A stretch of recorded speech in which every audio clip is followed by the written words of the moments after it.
This is a Male Rights Activist Podcast, episode 44, where we focus on relationships, sports, and pop culture from a man's point of view. First of all, we want to thank our listeners, our new listeners, each and every one of you. Thank you for hanging with the fellas. What up? On today's show, we getting the lessons learned about setting goals. Muy importante. Jay-Z is the first billionaire in hip-hop. Kamal will tell you what he would do with that money. It might surprise you. And should kids pay for their own college? All that and more right now. This is the MRA podcast from Kyle and Kamal. I am Kyle. I am Kamal. We are saving relationships one listener at a time. We got some feedback, homie. Oh, word? Yeah, last week asked on Instagram, is it okay for Drake's dad to make a career off of Drake's fame? A lot of people were not happy about that. I sent you the suit. That lime green. Lime green suit. Yeah. Christina EP realtor said, not in that puke colored suit. No. So it's the suit that makes him not qualified. Nana B13 said, looks like he's stuck in a time warp. Still talking about that suit. That suit really touched the people. It was ugly. The Raven 88 said no, because he was a deadbeat. If you raise a kid, you deserve the benefits. This nigga didn't even visit his kid, so no. That feels very eloquent. That's a great answer, Kamal. How you feel about that? I didn't know he wasn't around. He was in jail. Oh. Yeah. It's hard to be a deadbeat if you're in jail. That's not his fault. Yeah. I mean, obviously it's his fault because he committed a crime, but yeah. I'm sure. He was in Nashville or Tennessee or some shit. Memphis. He was in Memphis and Drake was in Canada. Okay. And so I guess you don't follow Drake's music. Not at all. No, okay. So he talks about it. Oh. Pops was, child support dad that wasn't paying child support type dude. I mean, I wouldn't call that a deadbeat. But he definitely wasn't there. Drake was in Canada. Pops was in Memphis. Okay. So, honestly, here's the thing about it. I'm going to go to reverse now. Okay. So the guy said if he raised the kid, you deserve the benefits. Yes. So it's like LeVar Ball. He raised his boys. Yes. And he's living vicariously through his boys. He's basically benefiting off his sons. I have a problem with that. Why? Well, because it's like he's out front. He's got his little like the Kardashians got like a little reality show and all of that. He's trying to be a star based on his son's talent. Mm-hmm. Like this chick Kardashian's mom became Kris Jenner. Mm-hmm. Yeah, she's become a celebrity based on her kids. And you have a problem with that? I have a problem with that because you bring nothing to the table. You have no talent. Mm. Well, your talent is managing. Well, you're like Monique's husband. You're like Kendu. Okay, but it's a bunch of managers out there. Yeah, like Bernie Brillstein didn't have a show. Yeah, because he managed the top people. What's this guy's name? Paul, whoever managed Eminem. Like he might be like on a couple skits on the song, but Paul doesn't have his own album. You sound like Suge Knight, and with that red Pendleton, you look like Suge Knight today. If you want to have you get tired of the. You know what, man? I had a problem with Puffy in the videos. I did. You get tired of the EP in the video, dancing. Come to Death Row. All in the videos. I would have came to Death Row. You would have came to Death Row. Hey guys, I want to take this time to ask you to subscribe to The World According to Cheryl. That is Cheryl Underwood's podcast. It's hilarious, and I'm on it. Time to save a relationship, Kamal. Come on, man. We got to do this. We got to, man, because we were told that we're too hard on the ladies, and we're not actually helping men save their relationships. Right. We've been on a good streak. We've been rolling. So this one's for Tanya. Was her name Tanya? I think so. I think it is. Anyway. All right, guys. Now it's time for the lesson of the day. Don't criticize. Yeah, that's a tough one. Now, I got this from How to Win Friends and Influence People. It's a book by Dale Carnegie. It's a dope book, man. I bought this book maybe 5-7 times, giving it to people. Yeah. Nobody's read it, by the way. I think one guy, I gave it to one of the guys I used to coach with. I gave it to my guy, Pastor Braxton. I don't know if he ever read it. I gave it to my son. I gave it to, all kind of people. I gave it to several people. It's a dope book, dude. Now, the title sounds manipulative, How to Win Friends and Influence People. But what he's basically saying is the key to maintaining your relationships. It's how to manage your relationships. Catch more flies with honey or something like that. Very much catching more flies with honey, Kamal. And there's an example in the book where this airplane mechanic, I think this airplane pilot, his mechanic made a mistake.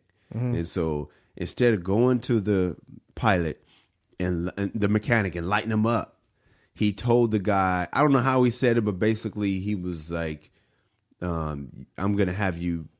Not only you're not fired, I want you to fix it again because I know you're going to do a good job. He empowered the dude. He used positive reinforcement on the dude. And the dude never messed up again.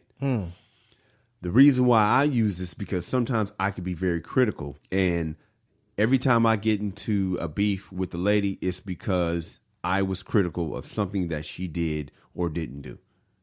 And because people are defensive. Yeah. People, nobody ever takes criticism and says, oh, yeah, you know what? You're right. I do talk too much. Even if they know it. Yeah. They just can't give you that satisfaction. They can't. Like Shawshank Redemption. Nobody in there did the crime. Right. Nobody's guilty. Yeah. Nobody. And that's what the book also talked about. It's like if you interview people in jail, they don't see themselves as wrong. They see themselves as the victim. Right. If they're in jail. Yeah. They're the victim. Lawyer jerked them. That was the Shawshank. Lawyer fucked me. Yeah. Nobody did it. Nobody did anything wrong. Yeah. And so when you're criticizing people, you're literally wasting your time. Yeah, that's pretty much here's the thing about it. I don't get people who just like, just berate and fly off the handle. Like, really, what's the goal? Yeah. I mean, I guess the goal is you want the person to correct the behavior. But that rarely happens because, like you said, people are defensive. Yeah. So you pretty much only make matters worse. Yes. But it's fear. Yeah. It's fear. You think if you don't say something, it won't be fixed. Mm-hmm. That's the wife anthem. If I don't, because we see it as nagging when they do it, right? Right. But if I don't tell them, how will they know how to do it correctly? Yeah. How will they know, Kamal? I don't know, man. I try to live by this wise sage saying from Gandhi, be the change you want to see in the world. You know what I'm saying? And so, like, when you're criticizing somebody about what you don't like about them or, like, they're not doing around the house or whatever. Yeah. Well, do it yourself. And just show, I mean, really, just like, and people can see. Yeah. My wife tells a story of her grandmother. She lived in the jungles, and she loved being in sorry, for the audience. The jungles is in Los Angeles. We're not talking about, my bad. We're not talking about deep in the Sahara. Yeah. You're not talking about Africa. I forgot I was talking to I listeners. was talking to Kyle. Oh, she lives in James, man. Yeah, the jungles. Yeah, of course. Yeah. It's a bunch of apartments by Dorsey High, by Dorsey Hills. High. And, they have a bad reputation for being Bloods, gang infested. It was made famous in the movie Training Day and White Man Can't Jump. That's where Wesley Snipes lived and he got robbed. Training Days when they had that big fight at the end where the guys were standing on top of the roof with the guns and all that stuff. Yes. So those are the jungles. Pretty tough neighborhood. And her grandmother lived in the jungles. And I think every weekend she'd go outside with a trash bag and some gloves and get out there and start cleaning up the trash in the neighborhood around her building and stuff like that, right? So her grandmother could have complained about it. She could have went outside and start, if she saw somebody dropping litter, why are you doing this? Oh, this is what grandma did. Yeah, this is what grandma did. You're talking about what your wife did. No. I've seen your wife fly off to somebody who littered. Yeah. Yeah. And so, but her grandmother was like, dude, people are going to see me and others might join in. If not, it doesn't matter. I just want to clean. Yeah. Nice. And so I think that a lot of times the criticism that we hand out, a lot of times like, man, we could do this stuff ourselves. That's great. It's funny because your wife one time, I don't remember what it was, but we were driving somewhere and either she told me this story or I saw it because I visualized it. I don't know if I was there or not, but I know she said that somebody, I don't think I was there. I think this is a story she's told me. Ask her, she'll tell you. Basically, she picked up some trash that somebody had thrown out, but she did it in a way to show him, excuse me, no, this is not the trash. And I remember telling her, you should not do that. Yeah. You should not. Don't send the message to the dude. Don't let him see you pick it up. If you're going to pick it up, just pick it up. Or pick it up, don't rub it in his face. Yeah. You don't know that dude from a can of paint. That was my point. You don't know. That was my point. He might have just got fired. Yes. This is the last straw. Yes. Gotta be wise out there. Yo, Kamal. What's up? I finally finished my album, dog. The one you did in 2013? Yeah, man. I know, man. A long time ago, man. But I said, you know what? I'm going to finish this album. This thing is coming out. Eventually. You got to finish. You can't give up. I can dig it. And eventually it's finally here. Eventually it's finally arrived, man. And I was listening to it, man. This thing is funny, dude. Okay, it's not dated. No jokes about Chingy and nothing like that. There is some dated jokes in there. Like there's a reference to, it was before Michael Sam came out. Because it was like a reference to gay athletes that came out. And I was like, wow, that's dated. Okay. But the juxt of it is everything's good. Bruce Jenner still... Yeah, Caitlyn. He's Bruce. He's Bruce. I don't talk about him, but he was Bruce. Yeah, I used to have a Bruce Jenner joke. He was Bruce, and this when I recorded this. But it's ready, man. It's out. Okay. It's funny, man. Check it out and get it on iTunes right now. It's called "Be a Man at All Times." Hey, one of my favorite podcasts is Barry Katz's podcast called Industry Standard, and this is where he brings. I love when he brings comics on, but Barry Katz is a famous manager. And he brings people on. They talk about their story, how they made it, and stuff like that. So he brought Dane Cook on. Come on, when I tell you that's a great episode, bro. Wow, because Dane Cook, man, before Kevin Hart did the impossible, because Kevin Hart sold out the Eagle Stadium, which is ridiculous for a stand-up to do. Yeah, the fact that he did that is just major. But Dane Cook, before Kevin Hart did it, Dane Cook did it. Dane Cook did it with MySpace. He built his own audience. Yeah. And so what I never realized is, because he was talking about setting goals, how Dane Cook had like little post-its around his apartment of the goals he had. And just last week, my boy Pastor Braxton in church was talking about setting goals. And that made me mad, made me uncomfortable, because setting goals means work. It kind of woke me up out of I don't like to set goals, because it means you got to do it. Right. You know what I mean? It's so much easier to not set goals. And so when he was talking about setting goals, I was like, oh, man, that was the first thing. And then I got the second confirmation where with the Dane Cook episode, when he was talking about how he had the different post-its around his apartment of things he wanted to do.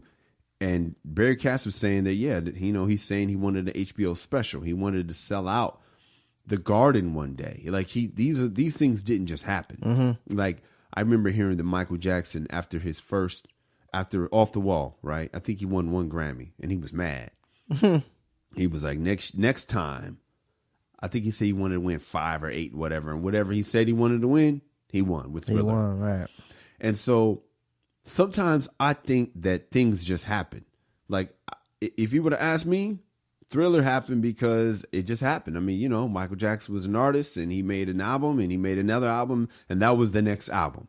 I would have never realized that he set out to make something great. He set out to he wanted to win 5 Grammys. He wanted to kill it.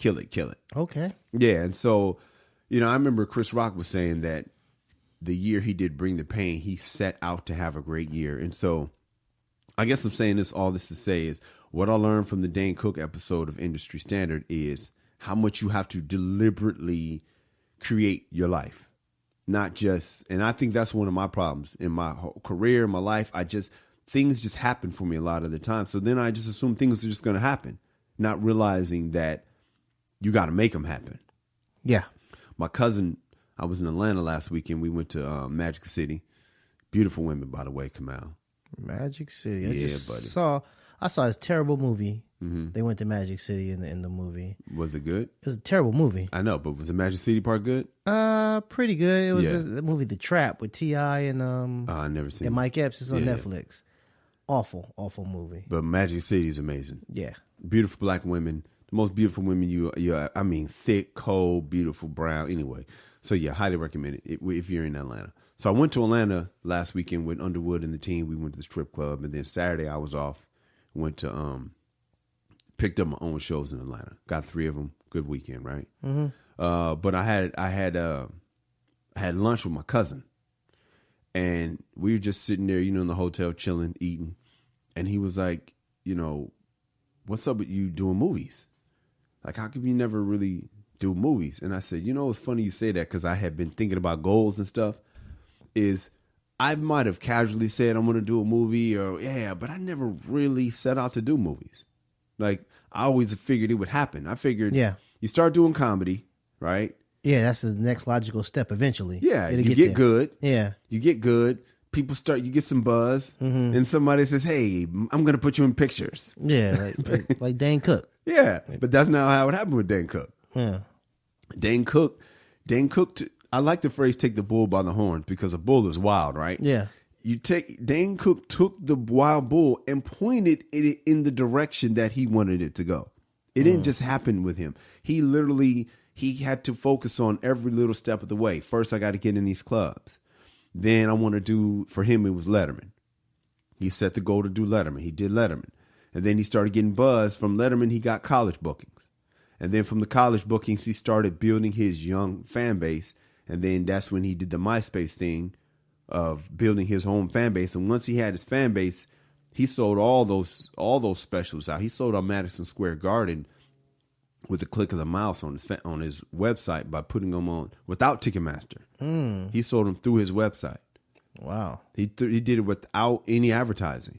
He told his fans, I'll be at this place at this time, pushed the button, sold it out in minutes. Damn. Yeah. But the point is, when my cousin asked me the thing about, how come you haven't done movies? I said, it's funny because he said him and my uncle, they saw me on that Progressive commercial and they would always say, hey man, there goes Kyle, blah, blah, blah. And then he said, you did that, but how come you never did movies? And I said, what's funny about that Progressive commercial that most people that know me from? That wasn't an accident. For 2 years, I would say a mantra that I wanted, and I'm not going to look at it right now because I remember that basically it was something like I wanted a national network, comedic national network commercial with speaking lines. That's what I was asking for because I had a lot of commercials where it was like there was no lines, it was just a look on the face. The Red's Wicked Apple was just the turn of the head, but not Is that with Carlos Mencia? No, that was the Bud Light. You just just looking, and that just kept happening. I kept being the guy, and people was like, "Hey man, how come you don't ever say nothing in these commercials?" Because I don't have the line. Hey man, you tripping, man? Why ain't you talking in these commercials? Hey man, how come you ain't still just giving yourself a line like Tina would do with History of the Black Man? Just give herself a line. No, I don't have a line. So anyway, the point is, I was like, I want a funny commercial. Nationally network, I want it to be a hit. So I literally would say these things in my affirmations daily for a couple years, man. And when it happened, it wasn't like, and even I didn't even know that was going to be a hit when it came out. I just, I remember audition, I got it, and and then we shot it, and I remember I got an audition for Modern Family, and I was on set for that, and I couldn't do it because I was doing the Progressive joint, and I did the Modern Family audition from the dressing room of the Progressive joint.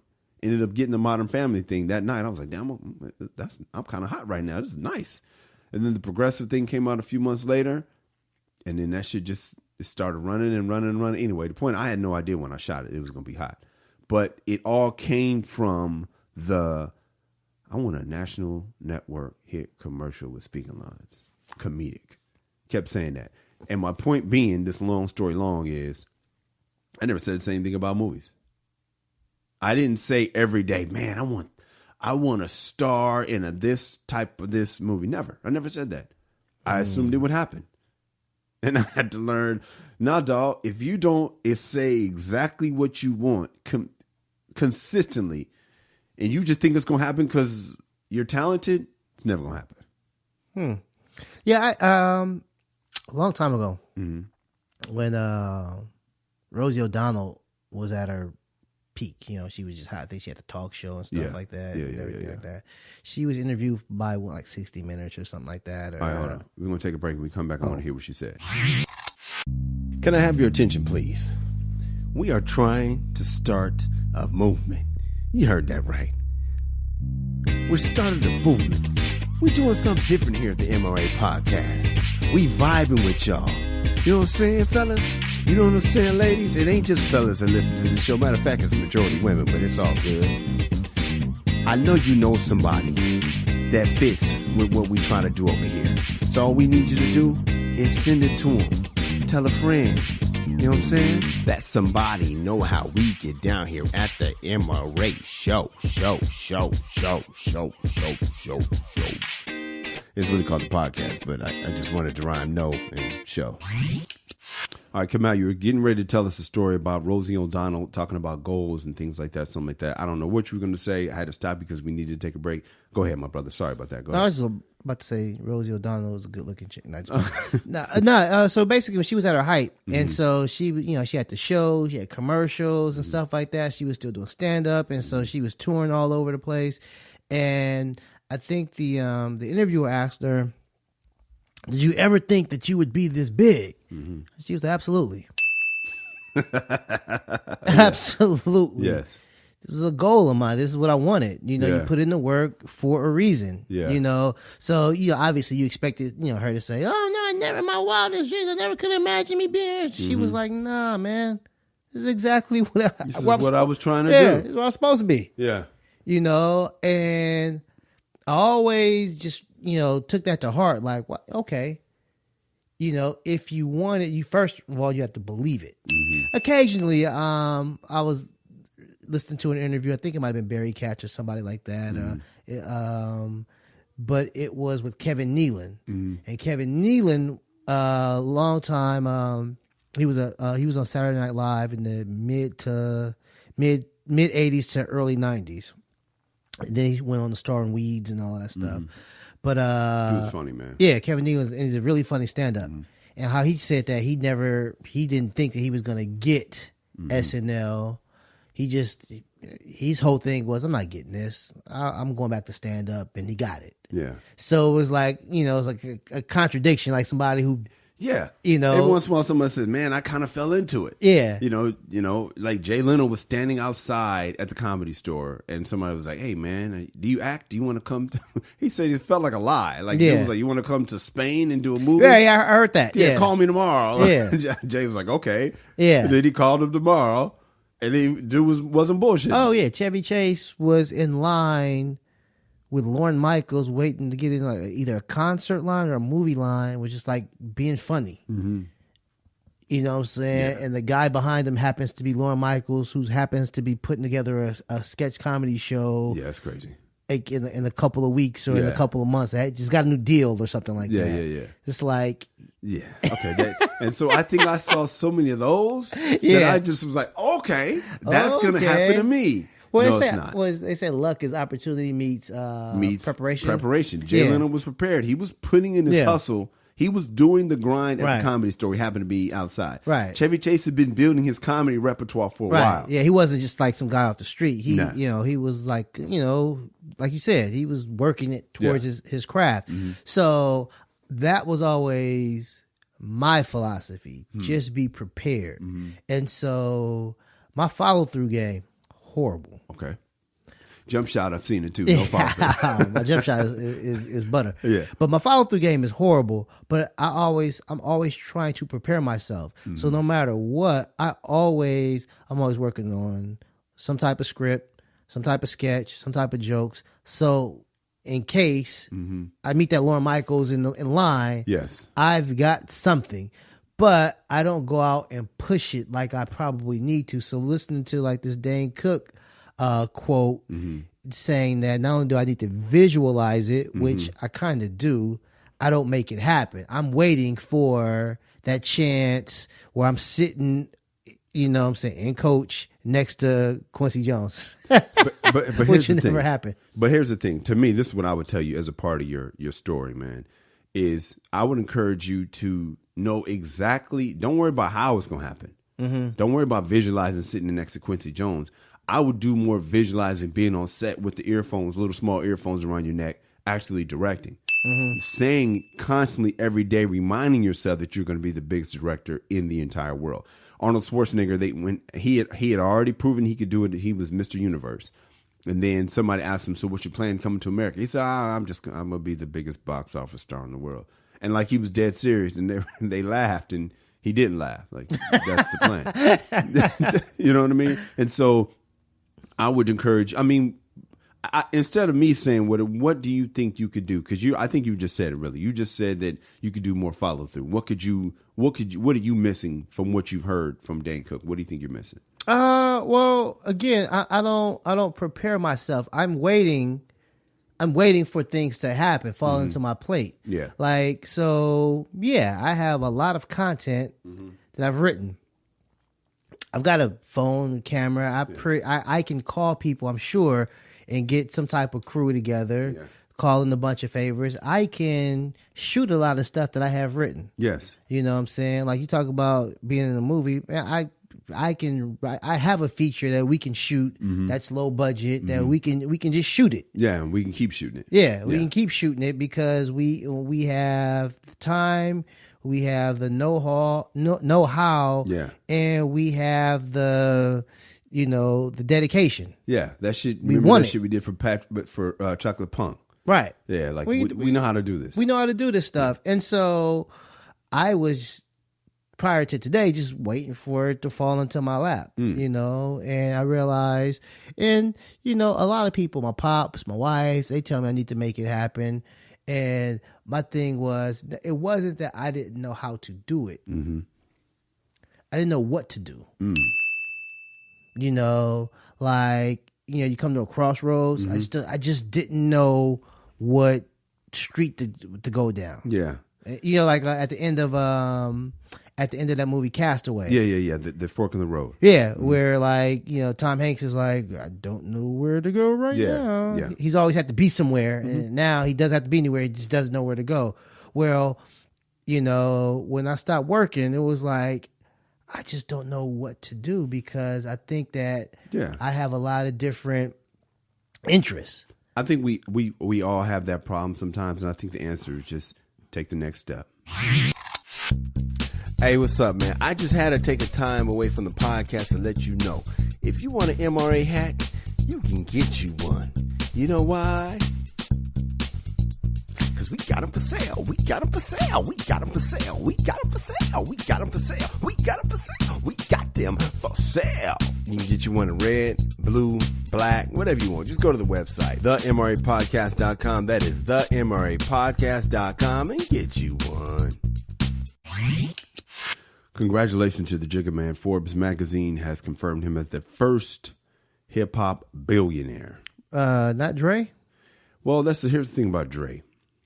Dre did that big deal where he sold Apple or whatever, Beats, whatever, for $3 billion, which he got half of it, right? So that's $1.5 billion. Yep. So that would make him the first hip-hop billionaire. But according to TMZ, when Dre called himself the first hip-hop billionaire, Forbes said that he had jumped the gun because he was only worth $800 million at the time. I wish I was only worth $800 million. Wouldn't that be crazy? You know what's funny is, man, still be a whole lot of complaining. Yeah. Oh, yeah, you still get it from your camp. You're not doing it the way that you should be doing it, Kamal. We should be. Anyway, shout out to Jay-Z, man. This is allegedly how his $1 billion cuts up. $310 million for Armand de Brignac champagne. Never heard of it. No, I guess it's doing well. I guess so. $300 million for champagne. He used to do Cristal, but got off for that because, dude said something offensive towards black folks. $220 million in cash and investments, including a $70 million stake in Uber. I got Uber stock. Yeah? Yeah, man. It's out there for everybody. It's only like $40. Oh, yeah? Mm-hmm. I'm not fooling with it. You're not fooling with it? Hey, you got to do you. $100 million for Deuse Cognac. D''USSE Cognac. So that's $400 million from alcohol alone. $100 million for Tidal. $75 million for Rock Nation. I think that's the sports thing, right? That's the management thing. I think that's everybody. Music too. $75 million for his music catalog.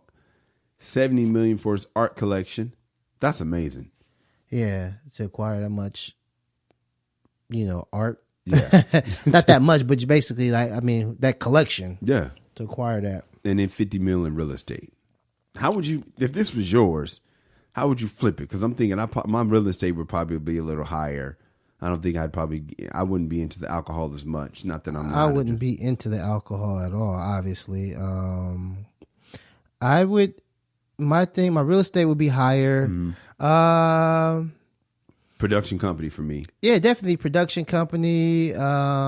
Probably I would have like some type of Rock Nation, some type of management. Okay. You can but honestly, your wife. I don't think I would ever acquire this much because I would give so much away. Wow, what a guy. I would. I mean, because honestly, after a certain amount, I'm straight. My kids are straight. Yeah. My parents are straight. Well, I'm sure Jay-Z's giving money away. Yeah, I'm saying I would that's give. That's not going to be on this list. I would give a lot. Like the Bezos wife is giving like half that billion or whatever she got. She's giving half of it away to charity.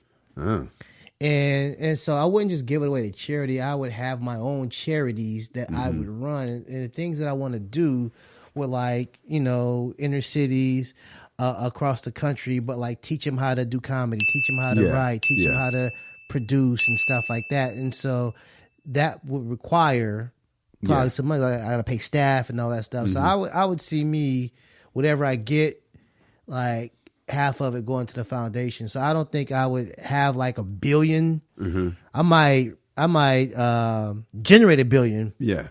I don't think I'll ever be worth $1 billion just because I'd be giving that stuff away, man. Not giving it away, but like trying to do my part. Yeah. Well, I know you won't have $1 billion because we just talked about it. It has to be deliberate. Well, like I said, I might generate. I generate, but like I said, I would be like trying to put that stuff into like my the students who I want to empower. I want to teach.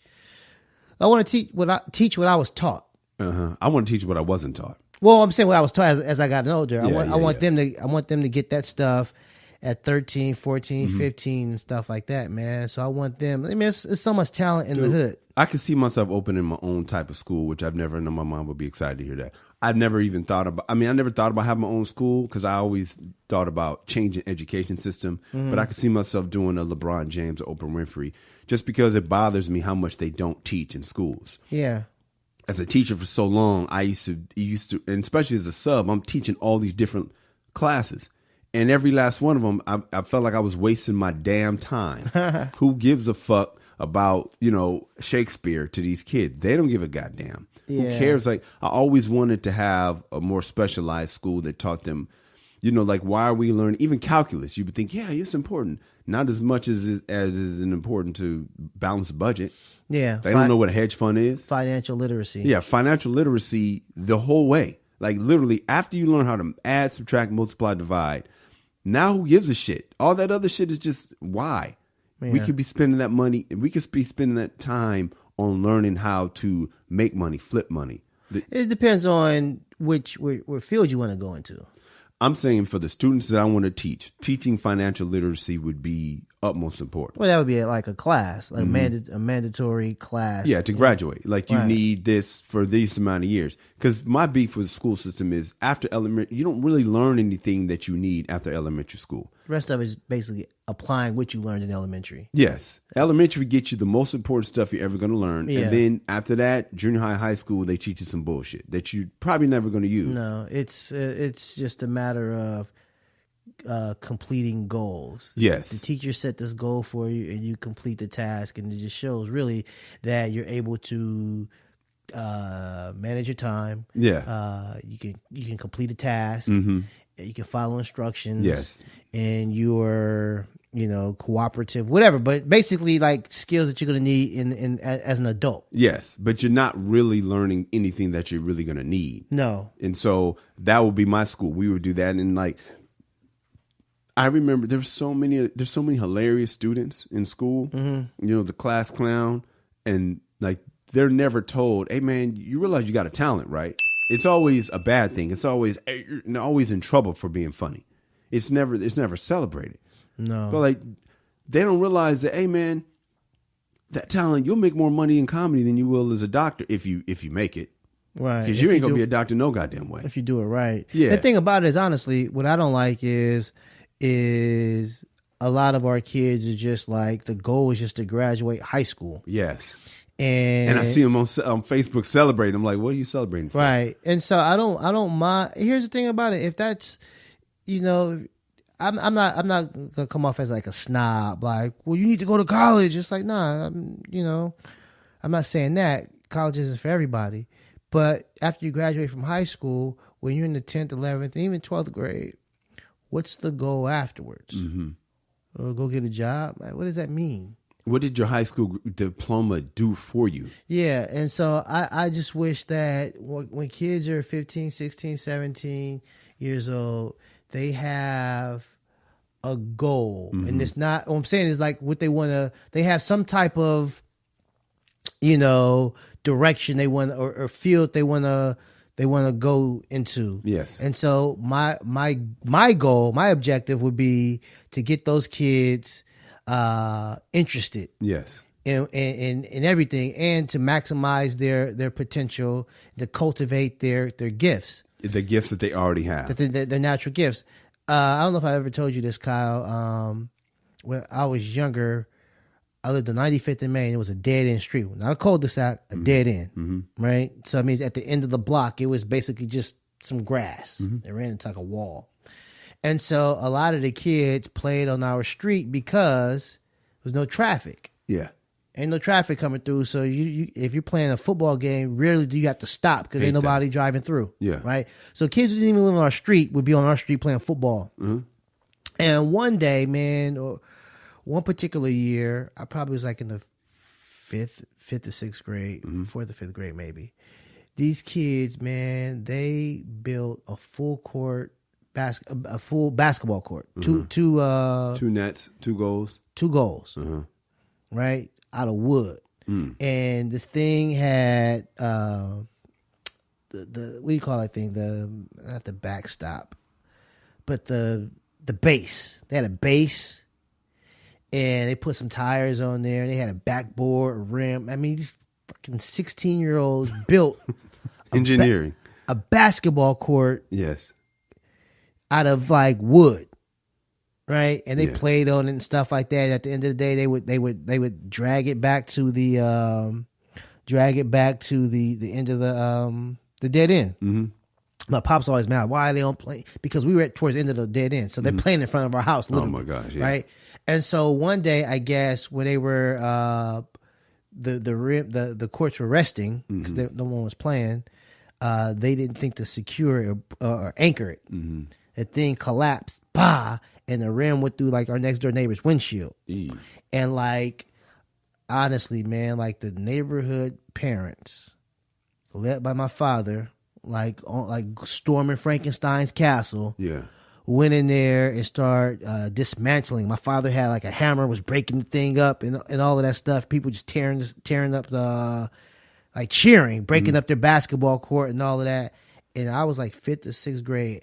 And I knew, it was like, wow, no one's celebrating that these kids built a basketball court.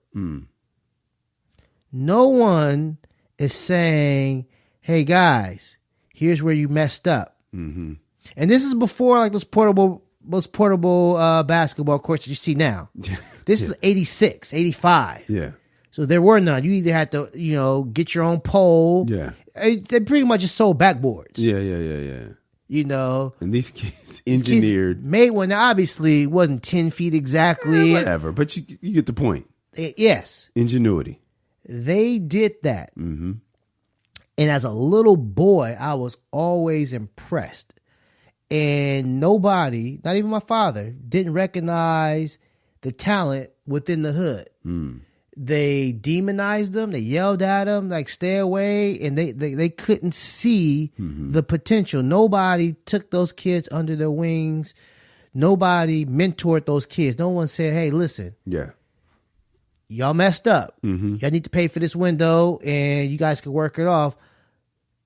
Let me show you what you need to do. Or you know what? Here's what you did wrong. Here's what you did. Man. Yeah. Look what you're doing right. Right. Let's talk about this thing that you're doing right. Yeah, you fucked up. Right. Yeah, you broke my shit. Don't like that.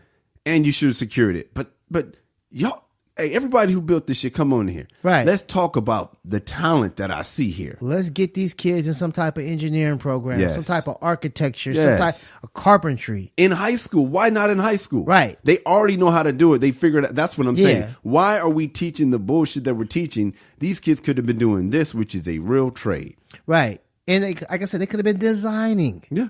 There's so. I think we're on the same page. They were doing this stuff before, they were selling them. Yeah.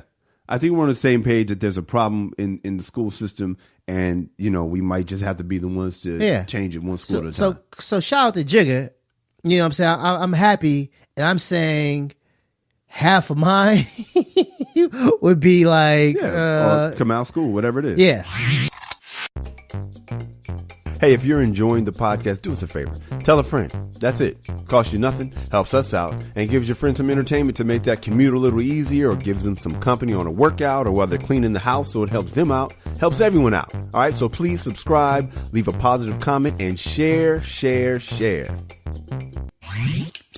Kamal Media Takeout did a story wondering if Sanaya Lathan is cursed. Basically they're saying that ever since Sanaya Lathan, who's 45 or 47, ever since she got into a relationship with Denzel as a side piece back in 2003, that she hasn't had a long-term relationship. And people are saying that she's cursed because she was the side piece, and maybe she's being punished by the universe, by God, by somebody, by not having a long-term relationship. How do you feel about that, dude? I think curse might be, strong. Yes. I mean, is she seeking a long-term relationship? First question. Yeah. And she might not be relationship material. She might be side piece material. You know how deep that is, dog? Yeah. Let me tell you something, man.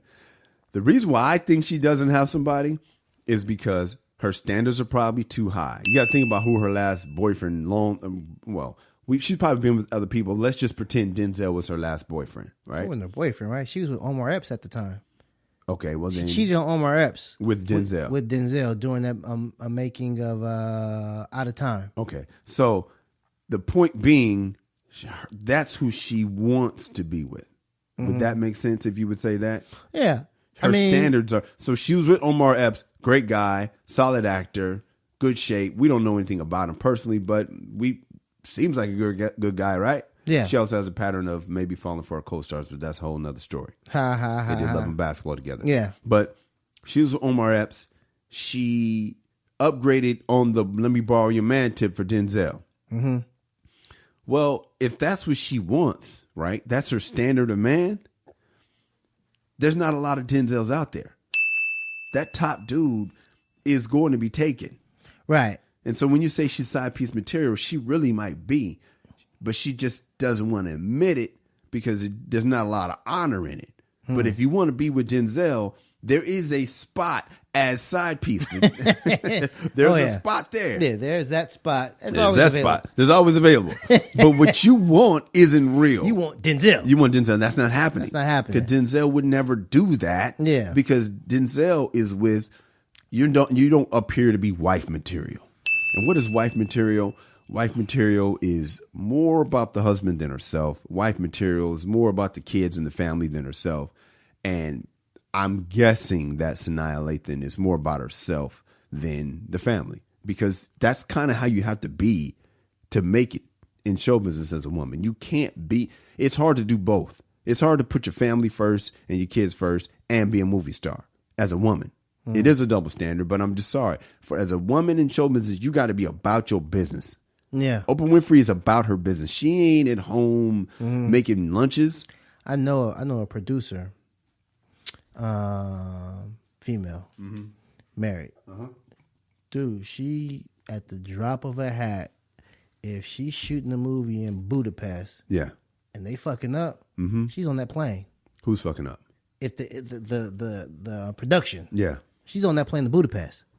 You know what I'm saying? Like, hey, hubby, deal with the kid, got a nanny. Yeah. I mean, at the drop of a hat. Because that's her job. Because that's her job. Yeah. Not like, I don't want to leave my baby. No. I had it was a teacher friend of mine. She just had her first baby. And I had to talk her out of this. What happened? She was like, she's going to ask the principal can she just work from home as a teacher? Well, she had like one class, but she was like more of like a coordinator. Yeah. Because she misses her baby. Okay. And I was like, are you tripping? That should have never happened. Like, yeah, no, it shouldn't. It shouldn't.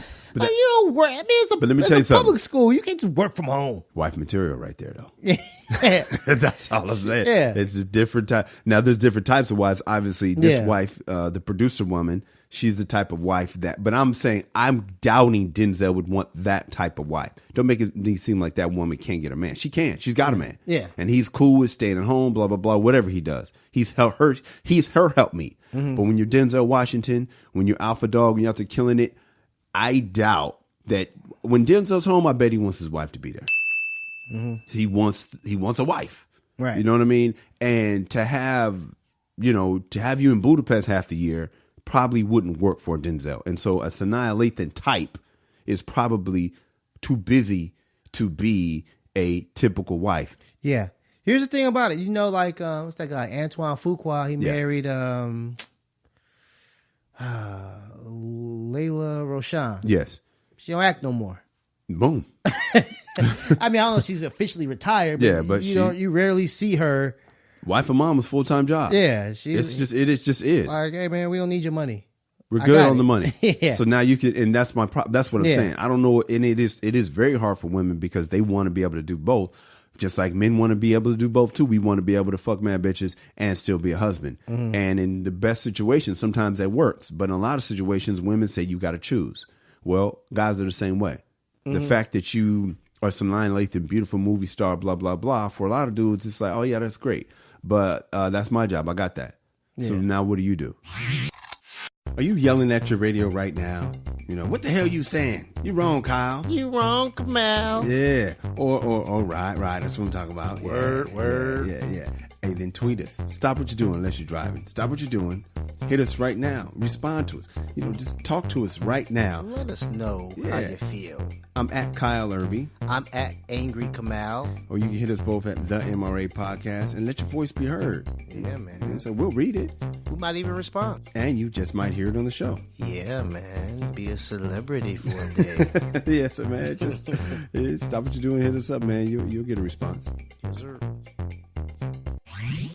Let's get into this Dear Irby letter. Let us. Dear Irby, my wife has spoiled our son for years, and now she is bringing me into it. She wants to pay for his college. I don't.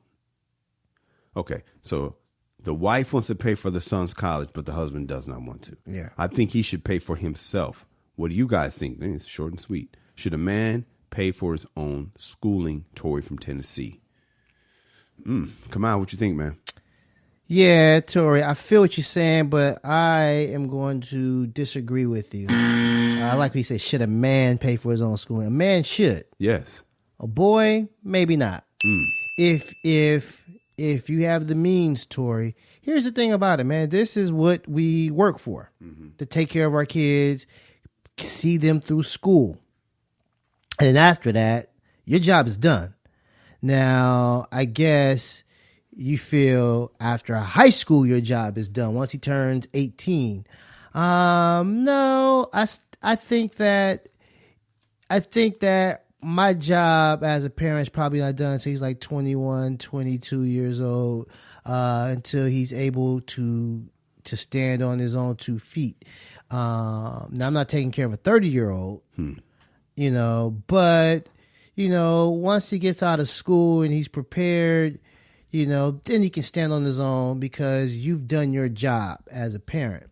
I'm not saying that the dude cannot pay for his own school and learn it the hard way, but it's more difficult. You know what I'm saying? Like, you go to college for a couple of reasons. One, to get prepared for life, but also to socialize. That socialization helps you as well.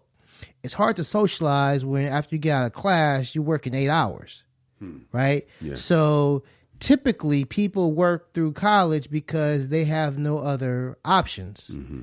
If pops can do it to ease that burden, I suggest you hear your wife out, Tori. I'm not going to tell you what to do, man. You know your family situation better than I could. But I would say think of not just for the degree, but think of like the relationships he's going to create in college. That'd be hard to get these relationships and these connections if he is always working, right? Which will help him in the long run. You know, will help the guy in the long run. Plus, man, you know, college is you have the funnest time of your life. These are the best 4 years of my life was when I was in college.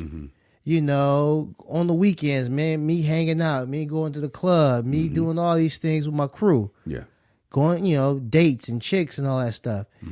Hard to do that when you have to, you know, pay for college. Not do enough just to pay for your apartment, but pay for the tuition and books and meals. Woo, you asking a lot, Tori. Kamal, I absolutely disagree with almost everything you've said. When we come back, I'm going to explain why.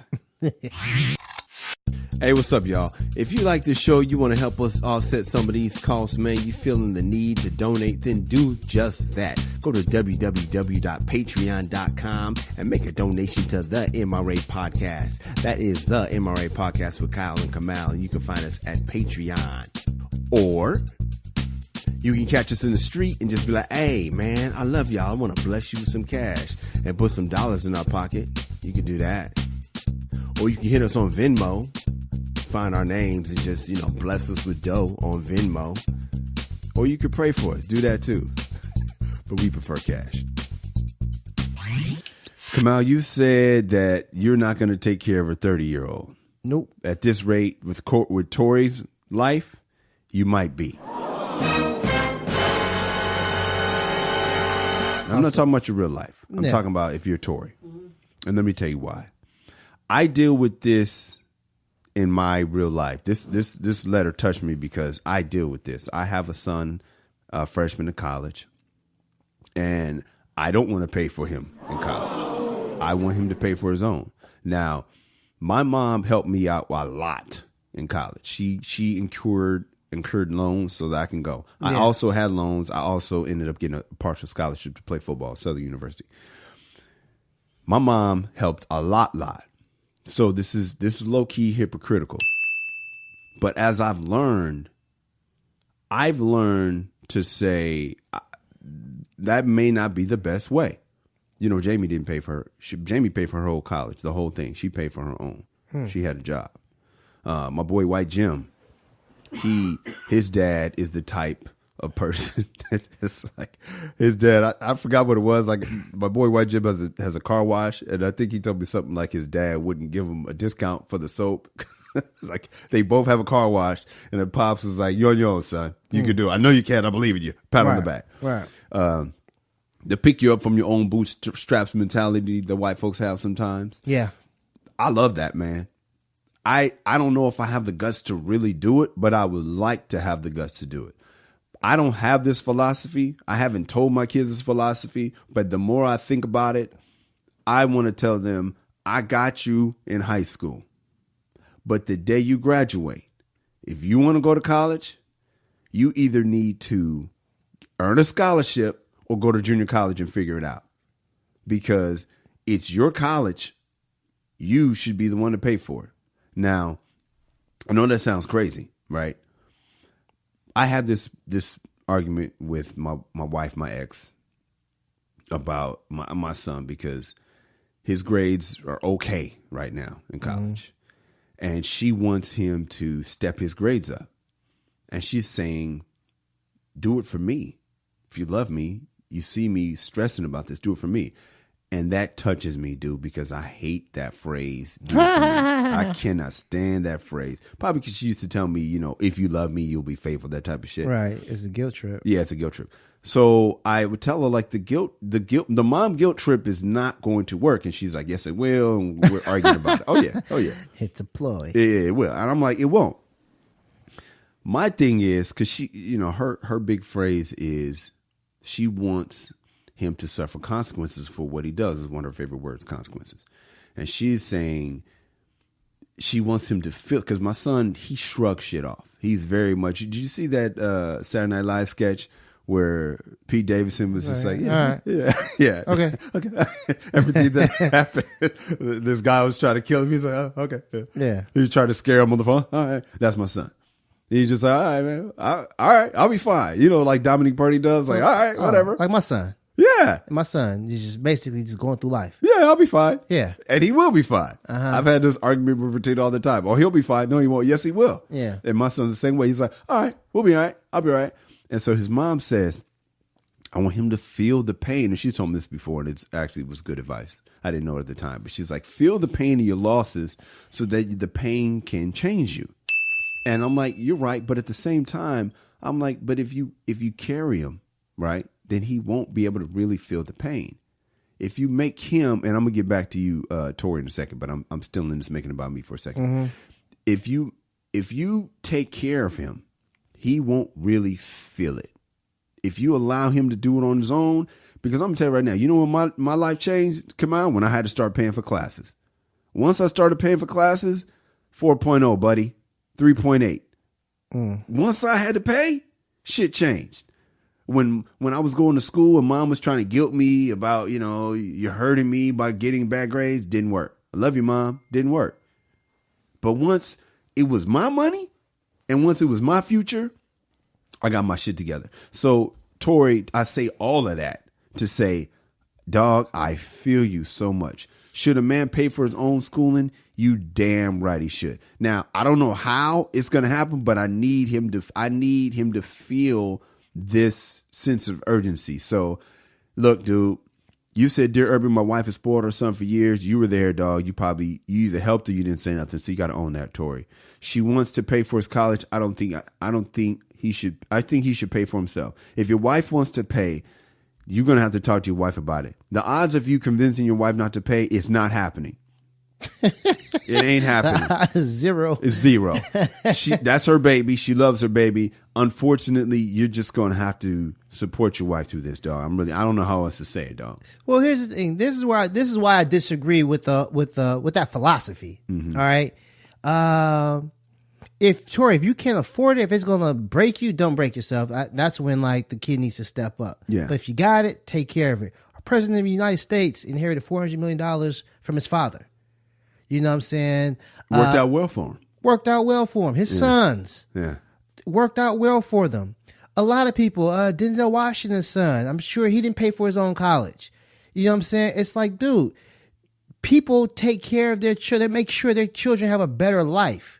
And the philosophy is that hard work is going to benefit them in the long run. Yeah, but also a handout could too. If you guys have a Dear Irby letter, send us an email at dearirby@themrapodcast.com. That is dearirby@themrapodcast.com. Where can we find you?